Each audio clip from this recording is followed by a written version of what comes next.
بسم اللہ الرحمن الرحیم۔ سامعین کرام، آپ سن رہے ہیں عمران سیریز کا ایک اردو ناول پاور اسکواڈ، جس کے مصنف ہیں مظہر کلیم ایم اے، اور یہ اس سلسلے کی قسط نمبر 13 ہے۔ مجھے امید ہے آپ کو میری یہ کاوش پسند آ رہی ہوگی۔ آپ نے اگر ابھی تک میرا چینل کہانی گھر سبسکرائب نہیں کیا تو ابھی میرے چینل کو سبسکرائب کر کے بیل نوٹیفیکیشن آن کر لیجئے تاکہ آنے والی ہر نئی کہانی کی اطلاع پر وقت آپ تک پہنچ سکے۔ کیا مطلب؟ کیا ہمیں چیک کر لیا گیا ہے؟ لیکن تمہیں کیسے معلوم ہوا؟ جولیا نے پریشان ہوتے ہوئے کہا۔ میری چھٹی حص ابھی تک واقعی درست کام کر رہی ہے، ورنہ ہم واقعی اس بار مارے جاتے۔ کرنل ڈیوڈ نے جس انداز میں احکامات دیے ہیں اس سے واقعی ہمیں چیکنگ کا علم ہی نہ ہوتا اور وہ کوٹھی میزائلوں سے اڑا دیتے، عمران نے کہا۔ لیکن تمہیں معلوم کیسے ہوا کہ وہ ایسا کر رہے ہیں؟ جولیا نے کہا تو صفدر نے اسے بتا دیا کہ اسپیشل سیکشن کی کاریں ساتھ سے گزری تھیں۔ اس پر عمران صاحب چونک پڑے تھے۔ پھر اب اٹھو، نکلیں یہاں سے، جولیا نے کہا۔ ابھی نہیں، انہیں چیکنگ کر لینے دو، پھر نکلیں گے، ورنہ اگر واقعی انہیں کوٹھی خالی ملی تو وہ یہاں ہمارے انتظار میں موجود رہیں گے، اور ہو سکتا ہے کہ ان کے پاس ہمارے بارے میں کوئی اور اطلاع بھی ہو، عمران نے کہا۔ لیکن ہمیں کیسے معلوم ہوگا کہ انہوں نے چیکنگ کر لی ہے؟ اور پھر کرنل ڈیوڈ نے رپورٹ دینے کی بات نہیں کی عمران صاحب، اس نے چیکنگ کے بعد فوری طور پر کوٹھی تباہ کرنے کا حکم دیا ہے، صفدر نے کہا۔ مجھے معلوم ہے کہ ایسی مشینری سے کیسے چیک کیا جاتا ہے، تم فکر مت کرو۔ جب چیکنگ ریز کوٹھی میں فائر ہوں گی تو ٹرانسمیٹر پر جو آن ہے اس میں ہلکی ہلکی گڑگڑاہٹ سنائی دے گی، عمران نے کہا، اور سب نے اثبات میں سر ہلا دیے۔ وہ ٹیری کہاں ہے؟ عمران نے چونک کر پوچھا۔ وہ مارکیٹ گیا ہوا ہے تاکہ رات کے کھانے کا سامان لے کر آ سکے، جولیا نے کہا۔ عمران صاحب، خفیہ راستہ تو کوٹھی میں موجود ہے، وہاں سے نکلنا ہوگا ہمیں، صفدر نے کہا۔ ہاں مجھے معلوم ہے، اسی لیے تو میں اطمینان سے بیٹھا ہوا ہوں، عمران نے جواب دیا، اور پھر تقریباً 10 منٹ بعد ٹرانسمیٹر سے ہلکی سی گڑگڑاہٹ سنائی دی اور چند لمحوں تک سنائی دیتی رہی، پھر خاموشی چھا گئی۔ چلو اٹھو، اسلحہ اٹھاؤ اور نکلو یہاں سے فوراً، چلو جلدی کرو، عمران نے تیزی سے اٹھتے ہوئے کہا، اور پھر تھوڑی دیر بعد وہ سب اسلحے کا مخصوص بیگ اٹھائے اس خفیہ راستے سے 2 کوٹھیوں کے عقب میں واقع سڑک پر پہنچ چکے تھے۔ اب کہاں جانا ہے؟ جولیا نے منہ بناتے ہوئے کہا۔ یہاں سے علیحدہ علیحدہ ہو کر امان بند کی دوسری طرف موجود پارک میں پہنچ جاؤ، وہاں سے آگے بڑھیں گے۔ ہمیں اب بہرحال ہر صورت میں یہ مشن مکمل کرنا ہے، عمران نے کہا، اور سب نے اثبات میں سر ہلا دیے، اور پھر وہ سب علیحدہ علیحدہ ہو کر آگے بڑھتے چلے گئے اور تھوڑی دیر بعد مختلف سڑکوں پر مڑ گئے۔ عمران بھی پیدل چلتا ہوا آگے بڑھا چلا جا رہا تھا، لیکن اس کے ذہن میں یہ بات مسلسل کھٹک رہی تھی کہ کرنل ڈیوڈ کو ان کی اس کوٹھی میں موجودگی کی اطلاع کیسے مل گئی، لیکن ظاہر ہے اس کا جواب اس کے پاس نہ تھا۔ اور پھر ایک خالی ٹیکسی کو دیکھ کر اس نے اسے روکا اور اس میں بیٹھ کر اس نے امان بند کے ساتھ والے پارک میں چلنے کا کہہ دیا، اور ٹیکسی ڈرائیور نے سر ہلاتے ہوئے ٹیکسی آگے بڑھا دی۔ میجر جانسن ووڈ فیکٹری میں بنے ہوئے اپنے آفس میں موجود تھا کہ کمرے کا دروازہ کھلا اور جیکارڈ اندر داخل ہوا۔ او جیکارڈ، تم؟ خیریت؟ کیا کوئی خاص بات ہے جو تم چھوٹی فیکٹری سے یہاں خود آئے ہو؟ میجر جانسن نے چونک کر پوچھا۔ ہاں، میں نے تم سے بات کرنی ہے، جیکارڈ نے مسکراتے ہوئے کہا، اور میز کی دوسری طرف کرسی پر بیٹھ گیا۔ کیا بات ہے؟ میجر جانسن نے چونک کر پوچھا۔ ہم کب تک یہاں بیٹھے عمران اور اس کے ساتھیوں کا انتظار کرتے رہیں گے؟ جیکارڈ نے کہا تو میجر جانسن بے اختیار چونک پڑا۔ کیا مطلب؟ میں تمہاری بات نہیں سمجھا، کیا کہنا چاہتے ہو؟ میجر جانسن نے کہا۔ میرا خیال ہے کہ ہمیں کوئی ایسا کام کرنا چاہیے کہ عمران اور اس کے ساتھی یہاں جلد سے جلد آ جائیں اور اس طرح ہماری اس ڈیوٹی سے خلاصی ہو سکے، جیکارڈ نے کہا۔ تمہاری بات ٹھیک ہے، یہ واقعی بہت بور ڈیوٹی ہے، اور تم تو ابھی آئے ہو، مجھے دیکھو کب سے یہ ڈیوٹی دے رہا ہوں، لیکن کیا تمہارے ذہن میں کوئی خاص پلان ہے؟ میجر جانسن نے مسکراتے ہوئے کہا۔ ہاں، میرا خیال ہے کہ ہم خود کسی نہ کسی طرح اس عمران سے رابطہ کر لیں، جیکارڈ نے کہا تو میجر جانسن بے اختیار اچھل پڑا۔ کیا مطلب؟ یہ کیسے ہو سکتا ہے؟ کیا تمہیں ان کے بارے میں معلوم ہے؟ میجر جانسن نے انتہائی حیرت بھرے لہجے میں کہا، نہیں، لیکن انہیں تلاش تو کیا جا سکتا ہے، جیکارڈ نے کہا۔ تو میجر جانسن بے اختیار اچھل پڑا۔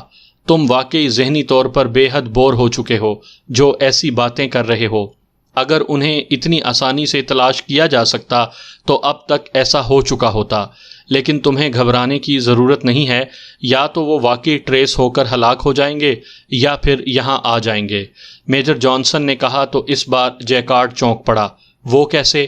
جیکارڈ نے کہا، ابھی مجھے اطلاع ملی ہے کہ GP5 اور ریڈ اتھارٹی کے ساتھ ساتھ جیوش چینل کو بھی ان کے تلاش کا حکم دے دیا گیا ہے، جبکہ اس سے پہلے ایسا نہیں تھا، صرف پاور سکواڈ ان کے خلاف کام کر رہی تھی۔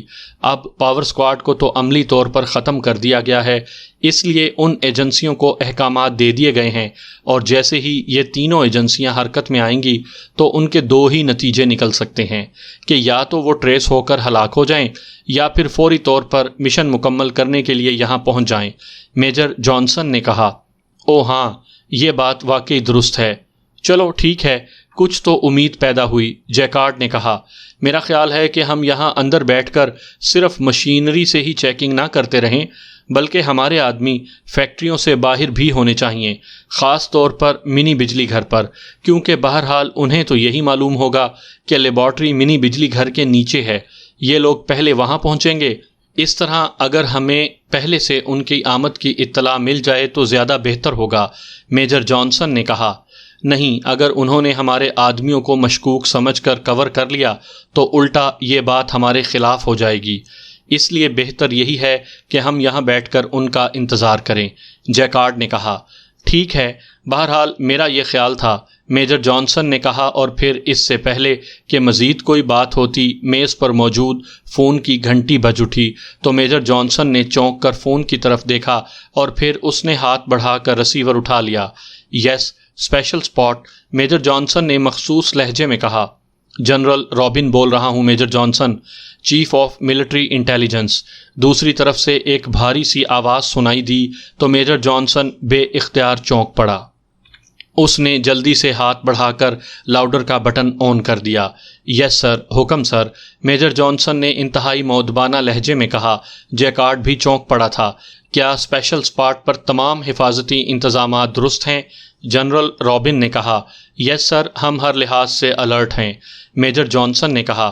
پریزیڈنٹ صاحب کو خدشہ ہے کہ اگر تمہارے انتظامات میں معمولی سی خامی بھی ہوئی تو اسرائیل کی انتہائی قیمتی لیبارٹری پاکیشیائی ایجنٹ تباہ کرنے میں کامیاب ہو جائیں گے، اس لیے انہوں نے ایکریمیا سے ماہرین کی ایک ٹیم طلب کی ہے۔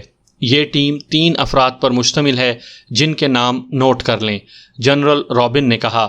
یس سر، میجر جانسن نے میز کے قلم دان میں موجود بال پوائنٹ اٹھا کر سامنے رکھے ہوئے پیڈ کو اپنی طرف کھسکاتے ہوئے کہا۔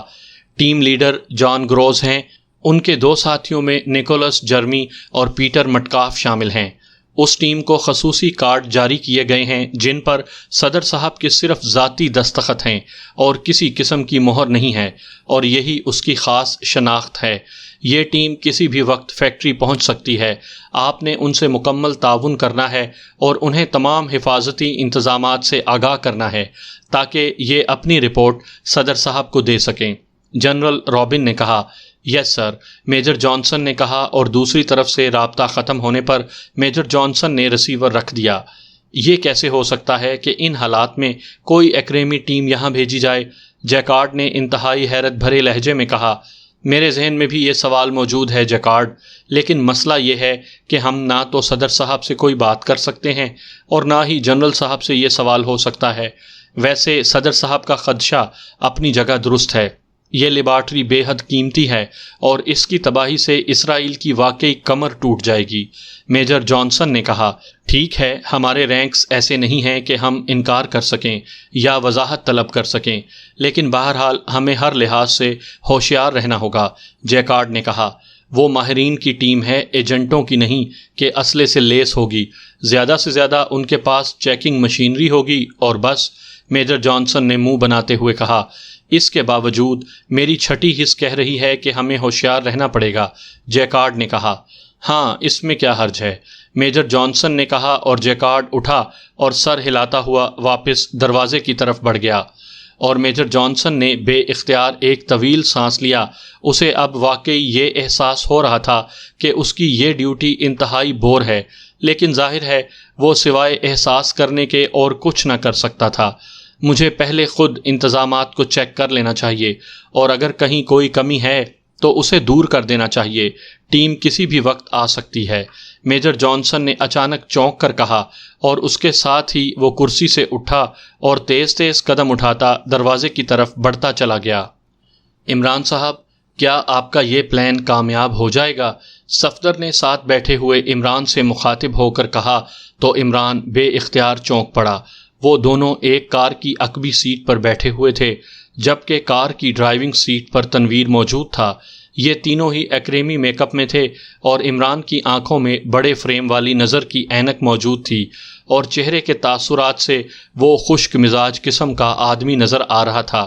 آج تک تو کامیاب نہیں ہو سکا، لیکن بہرحال امید پر دنیا قائم ہے، اور وہ ہمارے ایک شاعر نے بھی یہی کہا ہے کہ پیوستہ رہ شجر سے امید بہار رکھ۔ مطلب ہے کہ شجر سے بہرحال پیوستہ رہنا ضروری ہے، ورنہ امید بہار سرے سے رکھنی ہی نہیں چاہیے۔ اس لیے میں بھی شجر سے پیوستہ ہوں۔ اب دیکھو کب بہار کی امید پوری ہوتی ہے۔ عمران نے جب بولنا شروع کیا تو وہ مسلسل بولتا ہی چلا گیا۔ کس شجر سے آپ پیوستہ ہیں؟ صفدر نے بھی شاید لطف لیتے ہوئے کہا۔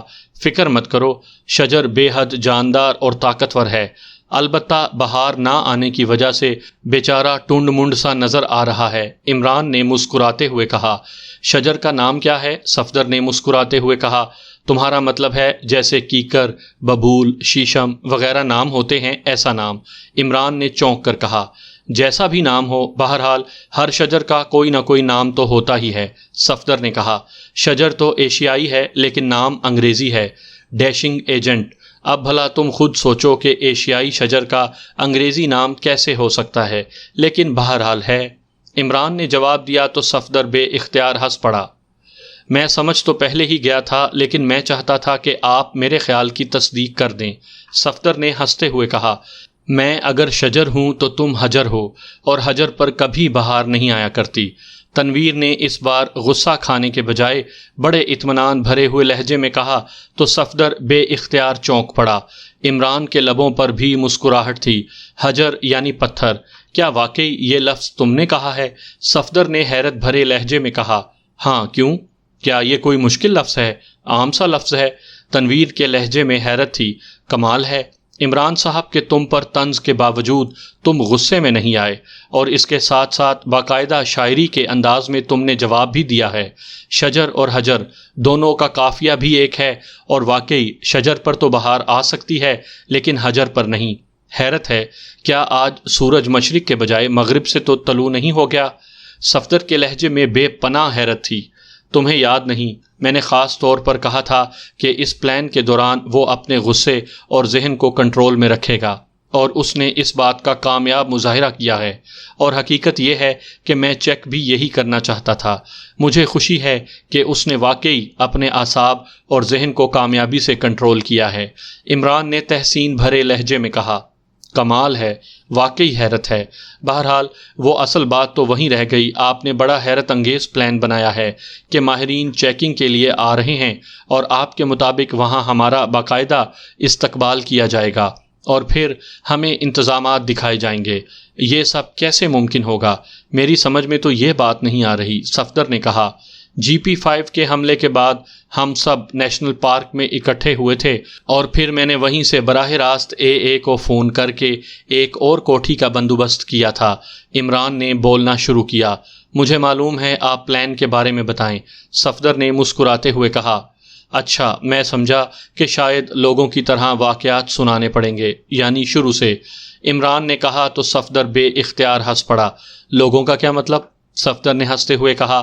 ہمارے ملک کے رہنے والے عام لوگ واقعی بڑے بھولے بھالے اور سادہ لوگ ہیں۔ وہ جب کسی کو آج کی بات بتانا چاہتے ہیں تو وہ اپنے دادا سے بات کا آغاز کرتے ہیں اور پھر آج پر آ کر ختم کرتے ہیں، اس کے بغیر ان کی تسلی نہیں ہوتی، عمران نے کہا تو صفدر بے اختیار ہنس پڑا۔ ٹھیک ہے، بہرحال آپ پلان کے بارے میں بتا رہے تھے، صفدر نے کہا۔ اب تم خود بتاؤ کہ میں کہاں سے بتانا شروع کروں، ورنہ تم پھر کہہ دو گے کہ یہ تو مجھے معلوم ہے۔ عمران نے منہ بناتے ہوئے کہا، آپ ہم سب کو کوٹھی پر چھوڑ کر اور میک اپ کر کے چلے گئے تھے۔ اس کے بعد آپ کی واپسی 4 گھنٹوں بعد ہوئی تھی۔ اس کے بعد آپ نے ہمیں یہ پلان بتایا اور ہم سب روانہ ہوئے۔ اس لیے ظاہر ہے کہ آپ نے یہ سارا پلان ان 4 گھنٹوں میں بنایا ہوگا۔ اس بارے میں بتا دیں۔ صفدر نے کہا، کیا ضرورت ہے پوچھنے کی؟ جب کام شروع ہوگا تو خود بخود پتہ چل جائے گا کہ پلان کامیاب ہوتا ہے یا نہیں۔ تنویر نے کہا، نہیں، یہ اس قدر حیرت انگیز بات ہے کہ میرے ذہن میں واقعی اس بارے میں بے حد خلش موجود ہے، کیونکہ ہم ایک لحاظ سے اصل مشن مکمل کرنے جا رہے ہیں۔ صفدر نے کہا تو عمران بے اختیار ہنس پڑا۔ کاش میں تنویر کی طرح تمہیں بھی ہدایت دے دیتا کہ تم نے کوئی سوال نہیں کرنا اور میں اس وقت اطمینان سے آنکھیں بند کیے آرام کر رہا ہوتا۔ تم تو اس طرح تابڑ توڑ سوال شروع کر دیتے ہو جیسے میں ملزم ہوں اور عدالت کے کٹہرے میں کھڑا ہوں۔ عمران نے کہا، جو مرضی آئے سمجھ لیں، بہرحال تفصیل ضرور بتائیں۔ صفدر نے مسکراتے ہوئے کہا، ان فیکٹریز میں گھسنے سے میرا مطلب تنویر کی طرح ڈائریکٹ ایکشن کے ذریعے گھسنا نہیں، بلکہ اس انداز میں کہ وہاں کے حفاظتی انتظامات بھی قائم رہیں اور ہم بھی وہاں اطمینان سے گھوم پھر سکیں، تاکہ وہاں کے ماحول کو دیکھ کر کام کو آگے بڑھایا جا سکے۔ باہر سے کوئی اندازہ نہیں لگایا جا سکتا، اس لیے میں نے ان 4 گھنٹوں میں بے پناہ کام کیا ہے۔ خصوصی آدمیوں کے ذریعے ملٹری انٹیلیجنس کے چیف کے بارے میں معلومات حاصل کیں اور پھر ملٹری انٹیلیجنس کے چیف کو اس کی رہائش گاہ پر جا کر پریزیڈنٹ کے اسپیشل میسنجر کے روپ میں ملا۔ ملٹری انٹیلیجنس کا چیف جنرل رابن ہے۔ اس سے تفصیلی بات ہوئی کیونکہ وہ واقعی یہ سمجھ رہا تھا کہ مجھے پریزیڈنٹ نے اس مقصد کے لیے بھیجا ہے۔ اس نے پریزیڈنٹ کے ملٹری سیکرٹری کو فون کر کے میرے بارے میں تصدیق بھی کر لی تھی۔ عمران نے کہا تو صفدر بے اختیار اچھل پڑا۔ تصدیق کر لی تھی؟ وہ کیسے؟ تصدیق کیسے ہو سکتی ہے؟ صفدر نے کہا، ملٹری سیکرٹری کا خصوصی نمبر پریزیڈنٹ ہاؤس کی فون ایکسچینج میں تبدیل کر دیا گیا تھا۔ ایسا اکثر غیر معمولی انداز میں کیا جاتا ہے، اور اس نمبر پر OF گروپ کا آدمی موجود تھا جو پہلے سے ملٹری سیکرٹری کی آواز نقل کر سکتا تھا، اور اکثر اس آواز میں وہ تنظیم کے لیے کام کافی آسان کر دیا کرتا تھا۔ بہرحال تصدیق اس آدمی نے کی اور جنرل رابن مطمئن ہو گیا۔ پھر جنرل رابن سے معلوم ہوا کہ پاور اسکواڈ میں سارا عملہ ملٹری انٹیلیجنس سے لیا گیا تھا، اور بڑی فیکٹری میں chief security officer major Johnson ہے، جسے کرنل ٹارگ سے پہلے میجر وکٹر نے وہاں تعینات کر دیا تھا۔ وہ بے حد تیز اور ہوشیار آدمی ہے، اور اب کرنل ٹارگ کی ہلاکت پر صدر صاحب کے حکم پر میجر جیکارڈ کو، جو پاور اسکواڈ کے اسپیشل سیکشن کا انچارج تھا، اس کے گروپ سمیت وہاں چھوٹی فیکٹری میں تعینات کر دیا گیا ہے۔ لیکن جنرل رابن کو وہاں کے حفاظتی انتظامات کی تفصیلات کا کوئی علم نہیں تھا۔ البتہ اس سے میجر جانسن کے خصوصی فون کا علم ہو گیا۔ اس کے بعد میں وہاں سے آ گیا۔ مجھے معلوم ہے کہ جنرل رابن چونکہ ملٹری سیکرٹری سے تصدیق کر کے مطمئن ہو چکا ہے، اور اس نے کوئی ایسی بات بھی بظاہر نہ بتائی تھی جو سیکیورٹی کے تحت آتی ہو، اس لیے وہ مطمئن رہے گا اور مزید پوچھ گچھ نہ کرے گا۔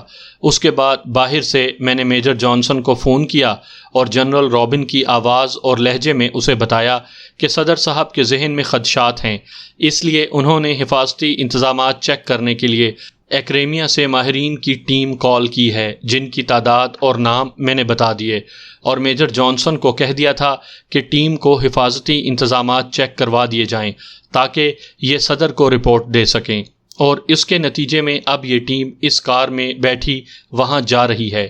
عمران نے تفصیل بتاتے ہوئے کہا، لیکن ہو سکتا ہے کہ میجر جانسن اس کی تصدیق کرے۔ وہ دوبارہ جنرل رابن کو بھی فون کر سکتا ہے، پریزیڈنٹ ہاؤس سے بھی اس کی تصدیق کر سکتا ہے، کیونکہ ان سخت حالات میں کسی ٹیم کا وہاں جانا انتہائی مشکوک معاملہ ہے۔ صفدر نے کہا، ہاں کر تو سکتا ہے، لیکن وہ ایسا کرے گا نہیں، مجھے اس بات کا یقین ہے۔ عمران نے مسکراتے ہوئے کہا، کیوں؟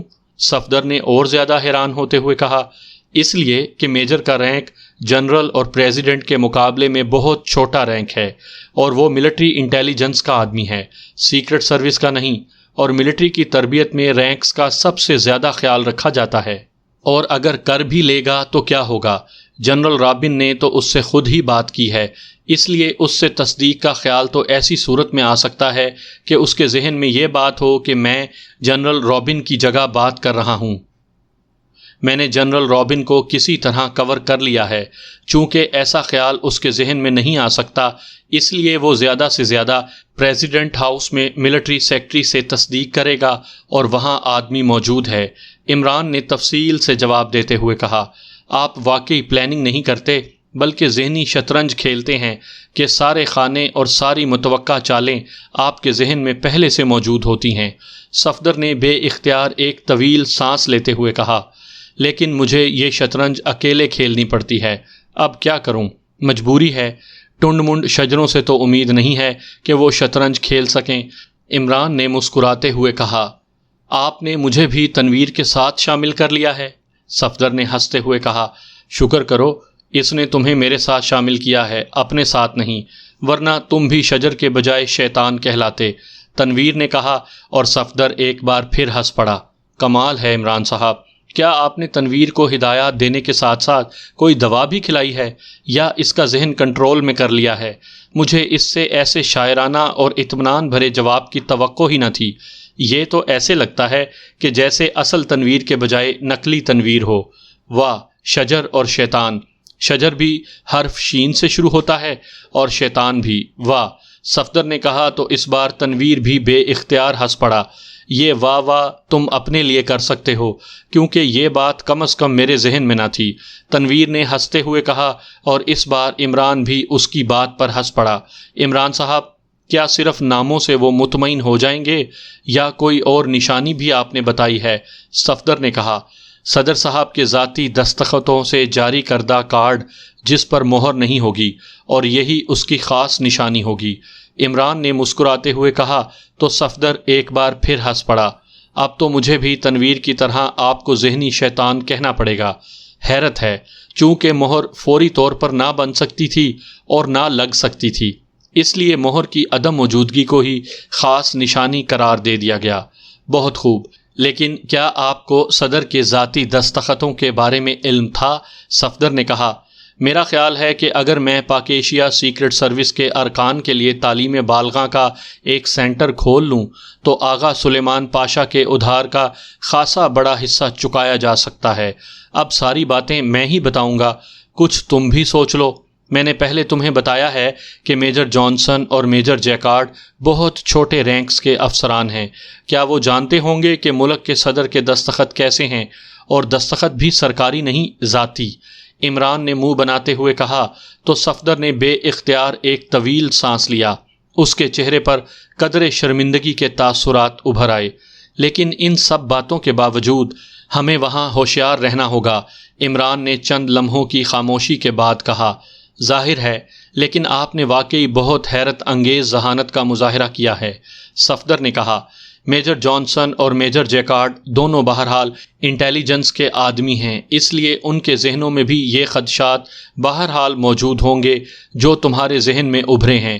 گو وہ اس کی چیکنگ نہ کر سکیں گے، لیکن خود وہ بے حد محتاط اور ہوشیار ہوں گے۔ اس لیے ہمیں وہاں ہر معاملے کو آسان نہیں سمجھنا۔ ہم نے وہاں اس انداز میں کام کرنا ہے کہ پہلے تو تمام سائنسی حفاظتی انتظامات کا جائزہ لینا ہے، اس کے بعد وہاں موجود تمام افراد کا خاتمہ اس طرح کرنا ہے کہ باہر کسی کو علم نہ ہو سکے۔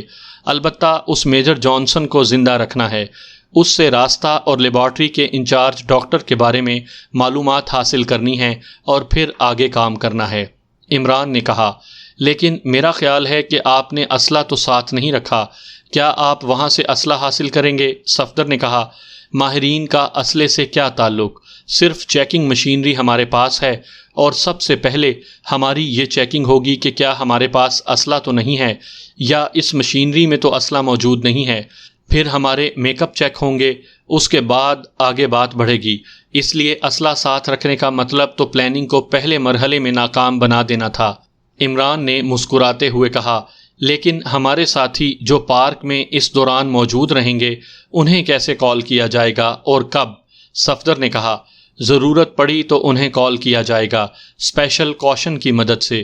ضرورت نہ پڑی تو کال نہیں کیا جائے گا، عمران نے جواب دیا، اور صفدر نے اس بات میں سر ہلا دیا۔ اس کے چہرے پر اب اطمینان کے تاثرات ابھر آئے تھے۔ اگر یہ انٹرویو ختم ہو گیا ہو تو میں کچھ دیر آرام کر لوں تاکہ تم یہ فیصلہ کر سکو کہ مجھے نوکری بھی مل سکتی ہے یا نہیں، عمران نے کہا۔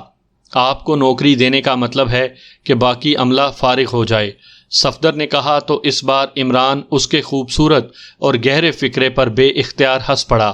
میں نے پاکیشیا سیکرٹ سروس میں نوکری کی بات نہیں کی، عمران نے ہنستے ہوئے کہا، کیونکہ وہ سمجھ گیا تھا کہ صفدر نے عمران کی موجودگی میں سروس کے باقی ارکان کے کام نہ کر سکنے کو سامنے رکھ کر یہ بات کی ہے، اور اس بار صفدر بے اختیار ہنس پڑا۔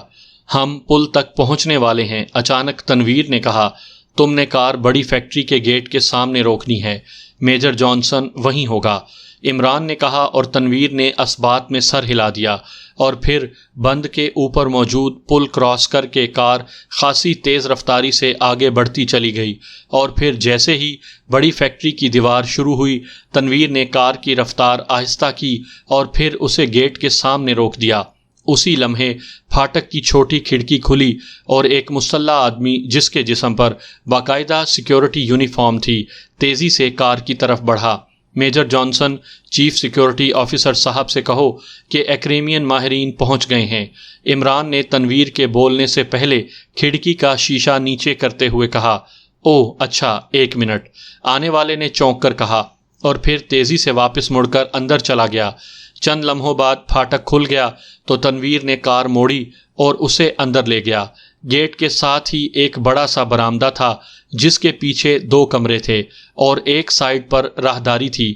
برآمدے میں مشین گنوں سے مسلح 4 افراد بڑے چوکنا انداز میں کھڑے تھے۔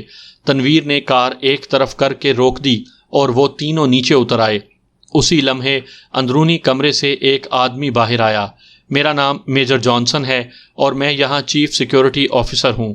آنے والے نے بڑے غور سے عمران اور اس کے ساتھیوں کی طرف دیکھتے ہوئے کہا، مجھے جان گروز کہتے ہیں اور یہ میرے ساتھی ہیں نکولس، جرمی اور مٹکاف۔ عمران نے خالصتاً ایکریمی لہجے میں جواب دیا اور پھر اس نے میجر جانسن سے ہاتھ ملایا۔ عمران کے بعد تنویر اور پھر صفدر نے بھی مصافحہ کیا۔ آئیے اندر تشریف لے آئیں، میجر جانسن نے کہا اور واپس مڑ گیا، اور پھر وہ سائیڈ والے کمرے میں داخل ہو گئے جسے واقعی آفس کے انداز میں سجایا گیا تھا۔ تشریف رکھیں، میجر جانسن نے کہا، اور عمران اور اس کے ساتھی کرسیوں پر بیٹھ گئے۔ آپ کیا پینا پسند کریں گے؟ میجر جانسن نے کہا، سوری میجر، ہم ڈیوٹی پر ہیں اور ڈیوٹی کے دوران ہم صرف ڈیوٹی ہی دیتے ہیں۔ عمران نے مسکراتے ہوئے کہا، آپ کا ایکریمیا میں کس ایجنسی سے تعلق ہے؟ میجر جانسن نے میز کی دوسری طرف کرسی پر بیٹھتے ہوئے کہا، ایکریمیا میں ایک علیحدہ ادارہ ہے جسے سیفٹی سیکشن کہا جاتا ہے۔ اس سیفٹی سیکشن کے تحت حکومتی اداروں اور لیبارٹریوں کے حفاظتی انتظامات کیے جاتے ہیں اور چیک کیے جاتے ہیں۔ ہمارا تعلق اس کے چیکنگ شعبے سے ہے۔ عمران نے بڑے مطمئن انداز میں جواب دیتے ہوئے کہا، آپ کے پاس شناختی کارڈ تو ہوں گے؟ میجر جانسن نے کہا، ہاں، ہمیں بتایا گیا تھا کہ ہم نے آپ کو باقاعدہ کارڈز دکھانے ہیں، یہ لیجئے۔ عمران نے مسکراتے ہوئے کہا، اور کوٹ کی اندرونی جیب سے اس نے 3 سرخ رنگ کے کارڈ نکال کر میجر جانسن کے سامنے رکھ دیے۔ یہ کارڈ سادہ تھے، البتہ ان کے درمیان قلم سے دستخط کیے گئے تھے، اور بس۔ میجر جانسن نے ایک کارڈ اٹھایا اور اسے غور سے دیکھنے لگا۔ یہ کس کے دستخط ہیں جناب؟ میجر جانسن نے چہرے پر حیرت کے تاثرات پیدا کرتے ہوئے کہا، حالانکہ اس کی یہ حیرت صاف مصنوعی نظر آ رہی تھی۔ جناب صدر اسرائیل کے، انہوں نے ہمارے سامنے دستخط کیے تھے۔ ہم نے ان سے درخواست کی تھی کہ وہ کارڈ پریزیڈنٹ ہاؤس کے پرنٹڈ استعمال کریں اور نیچے مہر لگا دیں، لیکن انہوں نے کہا کہ نہیں، یہی اصل شناخت ہوگی، اس لیے ہم خاموش ہو گئے۔ اگر آپ کو ان پر کوئی شک ہے تو آپ بے شک chief of military intelligence general robin یا براہ راست صدر صاحب سے پوچھ لیں۔ عمران نے جواب دیا، جنرل صاحب سے آپ کی ملاقات کہاں ہوئی تھی؟ میجر جانسن نے کارڈز اٹھا کر میز کی دراز میں رکھتے ہوئے کہا، پریزیڈنٹ ہاؤس میں، انہیں وہاں کال کیا گیا تھا۔ عمران نے جواب دیا، کیا آپ ان کا حلیہ بتا سکتے ہیں؟ میجر جانسن نے کہا، حلیہ؟ کیوں، آپ نے انہیں نہیں دیکھا ہوا؟ جبکہ جنرل صاحب تو بتا رہے تھے کہ آپ کا تعلق ان کے محکمے سے ہے۔ عمران نے حیرت بھرے لہجے میں کہا، نہیں، میں کنفرم کرنا چاہتا ہوں۔ میجر جانسن نے مسکراتے ہوئے کہا، او اچھا ٹھیک ہے، بتا دیتا ہوں، عمران نے کہا، اور اس کے ساتھ ہی اس نے جنرل رابن کا حلیہ بتا دیا تو میجر جانسن کا ستا ہوا چہرہ بے اختیار نارمل ہو گیا۔ شاید اسے یقین آ گیا تھا کہ معاملات واقعی مشکوک نہیں ہیں۔ اسی لمحے دروازہ کھلا اور ایک سیکیورٹی آفیسر اندر داخل ہوا۔ اس کے ہاتھ میں ایک کاغذ تھا جو اس نے میجر جانسن کے سامنے رکھ دیا، اور عمران کاغذ کی ساخت اور اس پر موجود پرنٹنگ دیکھتے ہی سمجھ گیا کہ یہ سیکیورٹی کمپیوٹر کی ریڈنگ ہے۔ لازماً اس کمرے میں ان کی اور باہر کار کی چیکنگ مشینی طور پر کی گئی ہوگی۔